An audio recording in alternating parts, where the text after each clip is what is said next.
I don't know what to say to this episode. It was, you know what? Okay, this episode reminded me of the old G.I. Joe cartoon show. Okay, where the Joes would be trapped or screwed, and Cobra Commander had this amazing plan, or Serpentor, which I hated, but they were either Serpentor or Cobra Commander would have this amazing plan, and the Joes were totally screwed, totally about to lose, and the writers would actually have to cheat in favor of the Joes so that they would be able to, come out ahead. That's what happened in this episode. In this episode, Mando, Kara, Grief, they were all done. They were done. But the show literally had to cheat just so that they could survive. This episode is the equivalent of the old 80s G.I. Joe cartoon show. Okay? It is literally geared to the demographic of what? The 8 to 12 year old? This show is geared to 6 to 12 year old mentality. Okay? So if you're a 6 to 12 year old and you like this episode, I understand. I get it. But if you're in your 20s or your 30s or even older and you like this episode, you're idiots. I don't give a rat's ass if I offend anybody. Okay? Because you can't defend yourself against this. Okay? It was okay, I will establish and I will concede that the only aspect of this show that I liked were the two stormtroopers in the beginning. That banter was great. Okay? I loved it. I enjoyed it because I like the stormtroopers. I really hate this whole they can't hit anything crap. Which gets to okay. This episode absolutely establishes that the stormtroopers are useless. The two stormtroopers are sitting on their speeder bikes, and there's this whatever thing, and it's literally 10 feet away, and they can't hit it. Okay? Now, this is important. This whole episode is about establishing that the stormtroopers are irrelevant. There is saying that there is a bunch of stormtroopers coming doesn't mean anything anymore. They can't hit anything. They can't hit a target that's 10 feet away. They get mowed down without any problems, which happens later on in the episode, and I'll get to that. They are literally no threat anymore. They're like the Cobra Troopers in G.I. Joe, where there could be 1,000 of them, or 100 of them, shooting at the Joes, and all you see is the red energy beams flying around, hitting nothing. Okay? That's all stormtroopers are now. They're irrelevant. This episode has, pretty much this whole show, has made it that stormtroopers mean nothing. Mean nothing. Okay? Here's the other aspect I loved about the two stormtroopers. Was I the only one who actually loved it when he hits Baby Yoda and says, "Shut the hell up"? I loved it. And when Baby Yoda punched the other stormtrooper, and the stormtrooper just full-blown punches Baby Yoda. Oh, Jesus Christ, I loved it. Oh, I love that. Oh, but now they have to die because they hurt Baby Yoda. Because you simple-minded little babies are just so easy to manipulate. You're just so pathetic. Oh, they hit Baby Yoda. They deserve to die by IG-11. Oh, so they skim out. They get Baby Yoda. They come back. They're outside. The two stormtroopers are outside the town limits or whatever, waiting for confirmation to come in. What? Why would they need confirmation to go back into town and deliver Baby Yoda to Moff? None! Except they needed to figure out a way so that IG-11 would be able to actually catch up to them and confront them So that's the only reason. Like, there is literally no reason, story-wise, for them to have to wait outside of town for confirmation to enter it. Like, Moff wants Baby Yoda. He's already got them trapped. He was gonna shoot. He's shooting. Well, he was anyway. He's about to kill them. He goes, I'm about to already have what I want anyway. No. You need confirmation to go into a town run and controlled by stormtroopers. So IG-11 shows up, kills the 2 stormtroopers, fine, whatever. Now, he's there to protect and nurse Baby Yoda. He's there to protect Baby Yoda, right? So I'm thinking, okay, well, if he's going to go back to... So he's going to basically take Baby Yoda back to the Razor's Crest and put him there. Then I remembered what show I'm watching. No. He's here to protect Baby Yoda, so brings Baby Yoda into a town filled with stormtroopers. Yeah, that's the best way to protect Baby Yoda. What? And then he's flying through this town and he's just taking out stormtroopers like they're nothing, like they're civilians. Like, oh my god. And then he gets to wherever Mando and Cara and Greef are, and then he just starts eliminating stormtroopers. And then Mando comes out and Cara, and literally these 4 are taking out a whole platoon of stormtroopers all on their own. Okay? They are literally taking them out. They could have eliminated them. So now, what threat are stormtroopers? They're nothing. They mean nothing anymore. Then we have the grate, the sewer grate, right? How protective was this sewer? Like, why did this sewer grate need to be so goddamn secure? I'm thinking, okay, I go, oh, that was a cheap, because it goes, oh, there's a sewer grate. The Covert built sewers underneath the town. What? How? When? Whatever. So I'm thinking, okay, that's a cheap move, right? That's how they're going to escape. There's an underground tunnel. They're going to escape through the underground tunnel. Then they can't escape through the underground tunnel because the sewer grate, Cara's shooting at the sewer grate. Screw this. It's the most secure part of this building is the sewer grate. Why? Oh, because they need to establish tension so I'm wondering, why is IG-11 going to the town to save them? That's not part of his protocol. Oh wait, they can't open up the grate because they need IG-11 to go to where they are so that he can open up the grate.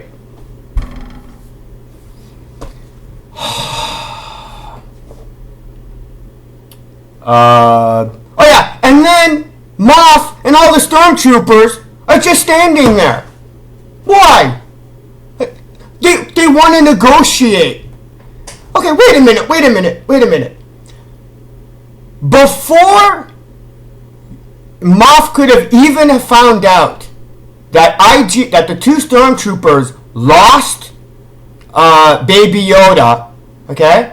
Before he could have even found out, he was already there and ready to kill him. No. He's going to stand there and wait. Because the show needs him to stand there and wait, because otherwise he would have been able to kill the Mandalorian, Cara, and Greef. So the show literally had to have Moff and the stormtroopers not actually attacking and firing at them, because that would have killed them. Do you understand how the show has to cheat just so that the bad guys, just so that the good guys can survive? Of course you don't. You have no idea what the hell's going on. Then Moff wants to deal with Mando, Cara, and Greef. Why? Why would he need... Like, what value with them, and not only that, he never even actually establishes or explains why he wants to negotiate. Because the story knows that he has no reason to negotiate with them. Just shoot him. No, can't do that because then you'd kill... Oh yeah, now Mandalorian is a creed. What? You get to pull that out of your ass? And none of you who are watching this, none of you who are Star Wars fans, none of you who know about all the books and novels and expanded universe, none of you have a problem with the fact that now being a Mandalorian is no longer being someone who's from Mandalore. It's just a creed now. What? They get to pull that out of their ass, and you have a problem with it? Well, of course you don't. What do you care? Then they flash back to Mando does a flashback to when he got captured, and then there's Mandalorians, in that area. Now remember, foundlings are strictly created and established only in the Mandalorian TV show. Okay? There's no such... Foundlings didn't exist until it was established in this series. Okay? So there is literally no reason for the Mandalorians, the actual Mandalorians, to have rescued... I forget his real name. Because I don't really care, actually. To save him and then turn him into a Mandalorian.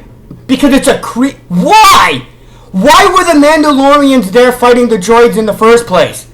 Now, there might actually be a novelization or expanded universe information, but I don't know. I'm an audience. I'm watching the show as as someone who hasn't read the EU. You know, like the majority of people who are watching this show and love this show, they don't know why the Mandalorians are fighting the droids on this planet. But what do you care? Of course the Mandalorians are showing up because the show says they have.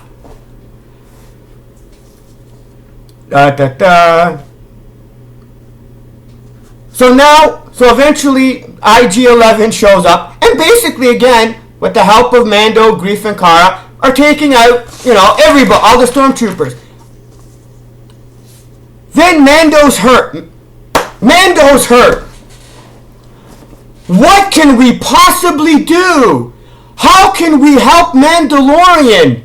If only, last episode we saw Baby Yoda heal Greef and establish that Baby Yoda can heal, can force heal.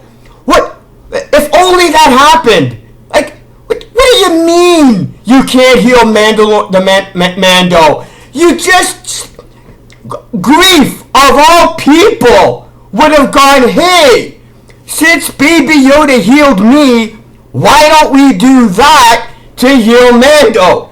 Like, did either the writers forget that happened? You as an audience, you brain-dead idiots, somehow forgot that Baby Yoda healed Greef the previous goddamn episode? No. We can't have Baby Yoda heal because then we can't have this forced... IG-11 takes off the helmet. Again, cool idea, not a problem. Okay? Now again, sprays him with what? Baka? Some Baka thing, whatever, right? Baka spray or whatever. Sprays it on his head, and that's supposed to heal all his injuries. That's supposed to heal all his... Like, are you kidding me? How simple... Like, what simpletons are you as an audience? Again, if you're 6 to 12 years old, I get it. It makes sense to you. But you're 20 or over, you're 30 or over, okay? And IG-11 sprays some little Bacta spray on him, and that's... Oh, by the way, IG-11 goes, you'll feel better in a couple of hours. Oh, or unless the show needs him to be healed in like 10 minutes, because literally 10 minutes later, he's able to catch up to Kara and Grief because they need to, because the writers are going, wait a minute, we can't have it that he'll be better in a couple of hours because he needs to actually lead Kara and Grief, because Kara and Grief don't know where the hell they're going in the tunnels. Shit, this is just mind-blowingly ridiculous. So then they end up. So they go to the Covert, and all the Mandalorians are dead. And I'm thinking, who the hell was able to take out the Mandalorians in their own house, like the Covert? It sure as hell couldn't have been the stormtroopers, because we've already established that the stormtroopers are useless. They're useless. They are inept. You're trying to tell me that the stormtroopers were able to take out the Mandalorian Covert? Are you kidding me? You can't have it that the stormtroopers are useless, irrelevant cannon fodder, but then when the story needs it to, these same useless, inept, can't hit something 10 feet away from them, were able to take down the Mandalorian Covert? Bullshit! That's bullshit! You brain-dead idiots can't possibly figure out how stupid that was? Oh my, I don't care if I offend any of you idiots. I don't care if I offend any of you brain-dead morons that go, oh, stormtroopers can't hit shit. Ha ha ha ha, that's funny. Oh, by the way, these same useless idiots took down the Mandalorian Covert. And of course the Armorer's there because, you know, she's pretty much the only other... I don't even know if I can call her a Mandalorian anymore. Like, can we actually call them Mandalorians? Because we don't know if the Armorer is a... Oh shoot, what's the term?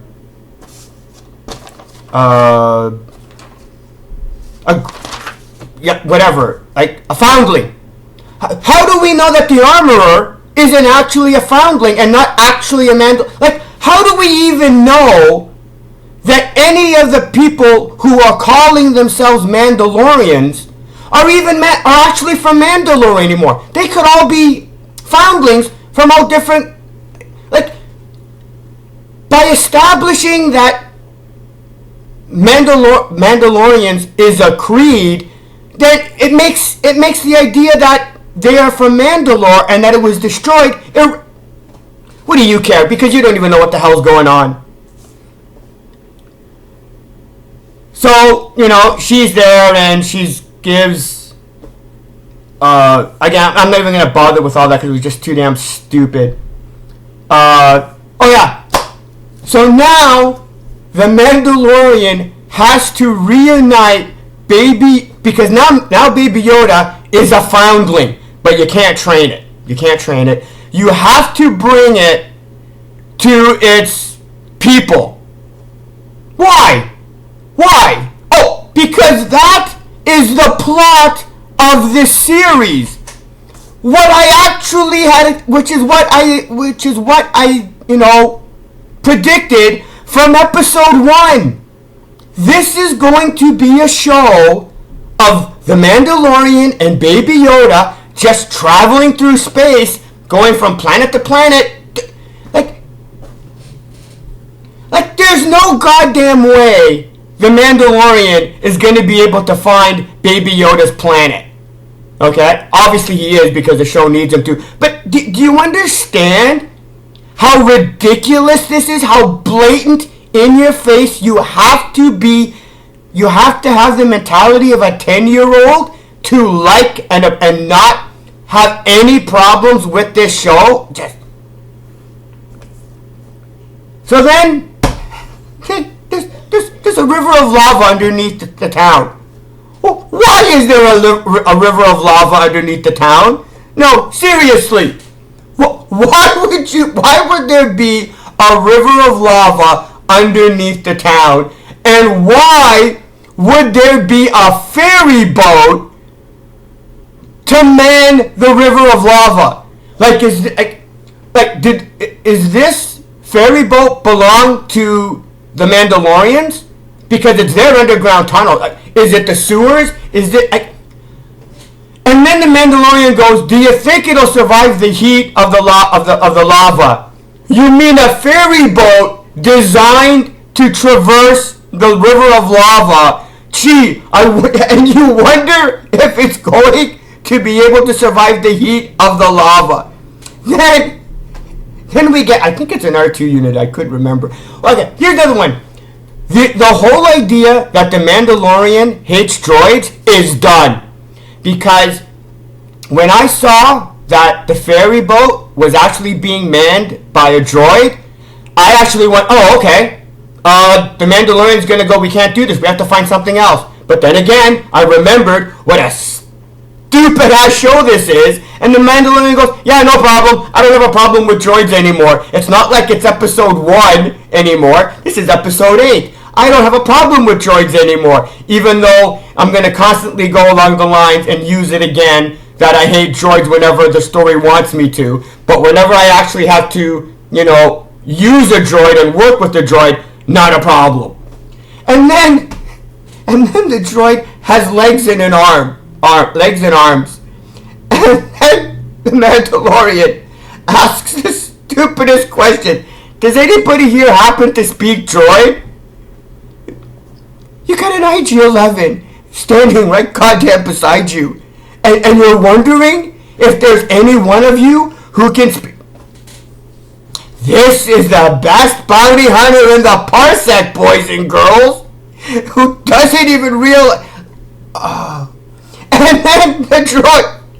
I thought it would be a like a hover ferry boat or mechanized hover boat, like a mechanized ferry boat, kind of like a land speeder. No, the droid rows it. They need the droid to row what looks like a constant streaming. This is sad. This episode was so goddamn sad. What else? Oh, and then by the exit of the tunnel, right, there's stormtroopers, okay? We can't take out, well, maybe, there was probably between 15 to 20 stormtroopers. Nah, we can't take out 15 to 20 stormtroopers, even though earlier in the episode, they were taking down squads of them. You were eliminating squads of them. They were... IG-11 could easily have walked into the middle of it, taken out his weapon, and just destroyed all of them. No. He has to self-destruct so that you can have this sad moment, because I'm listening to the music of him, like, IG-11 is like walking through the lava, and there's all this sad music. I'm going, what? Who's falling for this? Oh, and then Mandalorian is sad that the IG-11 is going to sacrifice himself.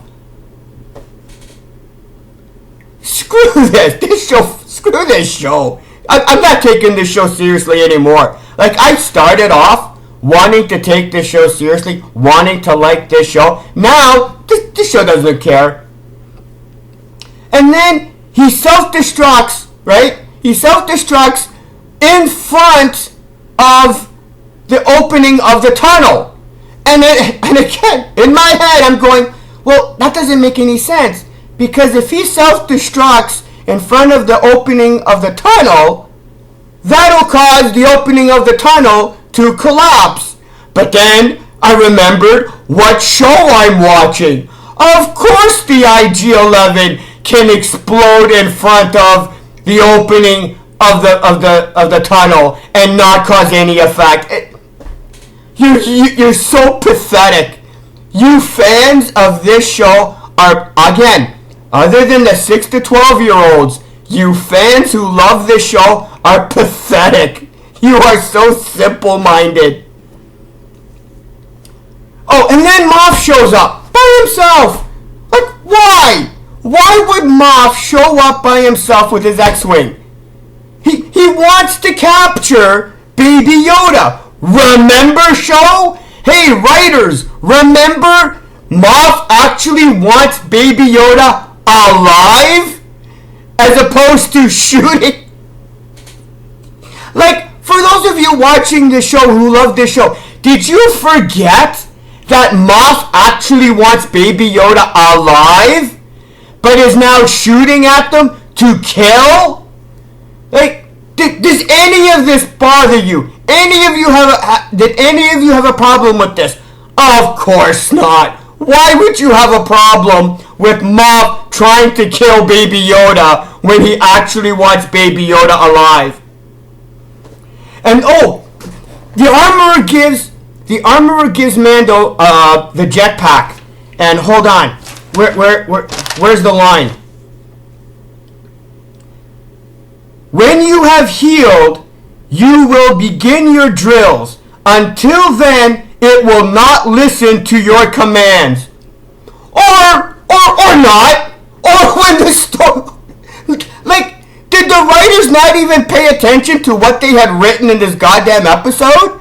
Because 10 minutes later, no training, doesn't do anything, and he's able to use the jetpack.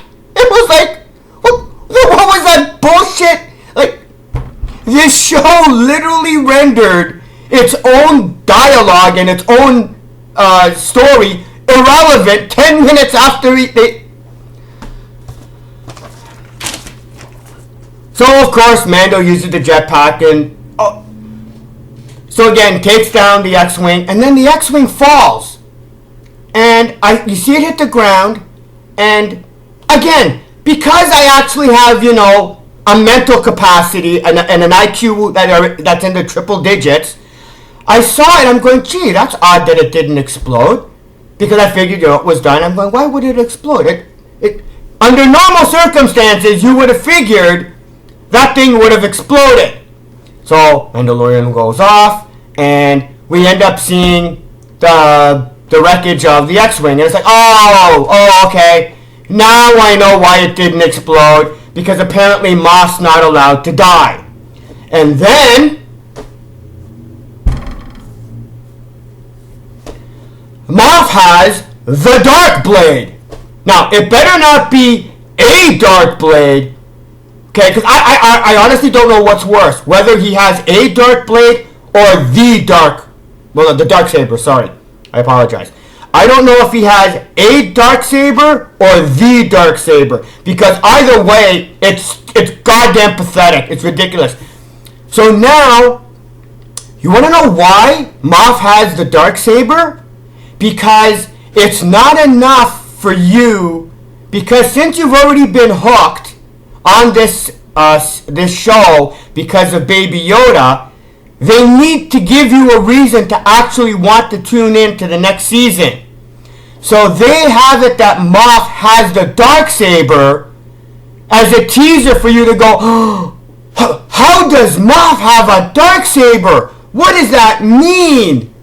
It's another, just like Baby Yoda, is a cheap-ass gimmick, in-your-face, blatant clickbait feature to get you to want to watch the show. Moff having the Darksaber is an in-your-face, blatant clickbait, gets you to want to watch the next season. It was ridiculous. Again, I mean, other than the banter between the two stormtroopers at the beginning, everything else was just a joke. Again, when they were... Mando, Cara, and Greef were done. They were trapped. No. The story writers realized that there was literally no way to get them out of this situation. So the writers and the director actually had to cheat in the good guy's favor just to make it so that they were able to survive. That's not good story writing, boys and girls. Okay? That's pathetic story writing. Okay? That's the type of script writing that gets thrown in the garbage. But in this show, no, you all love it. You all love it. Just this was just. Oh, one last thing, because I forgot to mention it, is with the armorer. How she's sitting cross-legged or whatever, and she's got her tools, and she's surrounded by 5 or 6 stormtroopers, right? And she takes them all out in like 10 seconds. And like they all have blasters, they're all around him, and in hand to hand, she takes down 5 or 6 stormtroopers in 10-15 seconds. Now, the fact that she was able to take them down, I have no problem with. Okay? I have no problem with the fact that that a Mandalorian was able to take down, like an experienced Mandalorian was able to take down 5 stormtroopers with blasters in hand-to-hand combat. Okay? But these are supposed to be the same stormtroopers that took down the Mandalorian Covert? How are these? This is what I mean by this show establishes that the stormtroopers are inept, are irrelevant, but we're still somehow able to take down. Remember, some of these Mandalorian, I forget what episode it was, episode 4 or whatever. Some of these Mandalorians have goddamn Gatling guns. They have whistling birds. They have grenades. No. You are establishing that the stormtroopers suck rocks. The Mandalorians lost to these stormtroopers. How pathetic do you have to be that you lost to stormtroopers? But of course none of you noticed that, or none of you pay attention, or none of you care, because you're idiots. Anyway, I could probably ramble on about some more, but I don't want to, again, keep it under 30 minutes. This show was hilarious. I love the fact that there are so many of you who watch this show who are just so, and I honestly, I don't give a rat's ass if I offend you, because if you can prove me wrong that you're not brain dead morons, then go ahead in the comment. What am I talking about? None of you are going to watch this episode anyway. But anyway, I'm done. This it's going to be a long wait for season 2, because God, I'm looking forward to that, because just you people are idiots. Just anyway, I'm out of here. See ya.